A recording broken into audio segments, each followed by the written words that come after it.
Thursday of the 18th week in Ordinary Time, 5th of August 2021. First reading, a reading from the Book of Numbers. The sons of Israel, the whole community, arrived in the first month at the desert of Sin. The people settled at Kadesh. It was there that Miriam died and was buried. There was no water for the community, and they were all united against Moses and Aaron. The people challenged Moses. "We would rather have died," they said, "as our brothers died before the Lord. Why did you bring the assembly of the Lord into this wilderness, only to let us die here, ourselves and our cattle? Why did you lead us out of Egypt, only to bring us to this wretched place? It is a place unfit for sowing. It has no figs, no vines, no pomegranate, and there is not even water to drink." Leaving the assembly, Moses and Aaron went out to the door of the tent of meeting. They threw themselves face downwards on the ground, and the glory of the Lord appeared to them. The Lord spoke to Moses and said, "Take the branch and call the community together, you and your brother Aaron. Then, in full view of them, order this rock to give water. You'll make water flow for them out of the rock, and provide drink for the community and their cattle." Moses took up the branch from him before the Lord, as he had directed him. Then Moses and Aaron called the assembly together in front of the rock and addressed them. "Listen now, you rebels. Shall we make water gush from this rock for you?" And Moses raised his hand and struck the rock twice with the branch. Water gushed in abundance, and the community drank and their cattle too.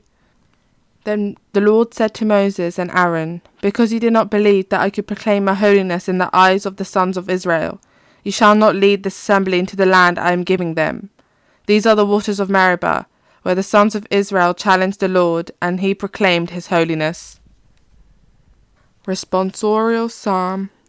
Oh, that today you would listen to his voice, harden not your hearts. Come, ring out our joy to the Lord. Hail the rock who saves us.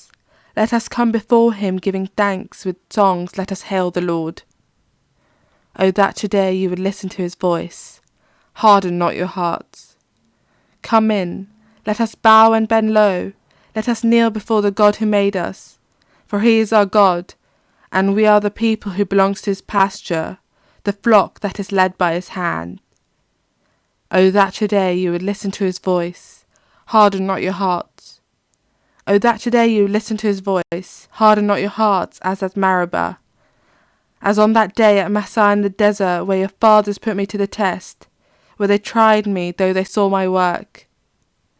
Oh, that today you listen to his voice, harden not your hearts. Gospel acclamation. Hallelujah, hallelujah. The Lord is faithful in all his words, and loving in all his deeds. Hallelujah. Gospel. Reading from the book of Matthew. When Jesus came out to the region of Caesarea Philippi, he put this question to his disciples: "Who do the people say the Son of Man is?" And they said, "Some say he is John the Baptist, some Elijah, and others Jeremiah or one of the prophets. But you," he said, "who do you say I am?" Then Simon Peter spoke up. "You are the Christ," he said, "the Son of the living God." Jesus replied, "Simon, son of Jonah, you are a happy man, because it was not flesh and blood that revealed this to you, but my Father in heaven. So I now say to you, you are Peter, and on this rock I will build my church, and the gates of the underworld can never hold out against it. I will give you the keys of the kingdom of heaven. Whatever you bind on earth shall be considered bound in heaven. Whatever you loose on earth shall be considered loosed in heaven."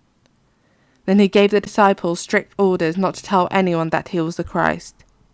From that time Jesus began to make it clear to his disciples that he was destined to go to Jerusalem and suffer grievously at the hands of the elders and chief priests and scribes, to be put to death, and to be raised up on the third day.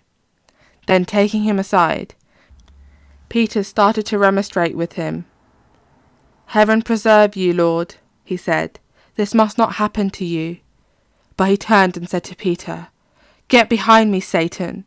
You're an obstacle in my path, because the way you think is not God's way, but man's." Gospel of the Lord.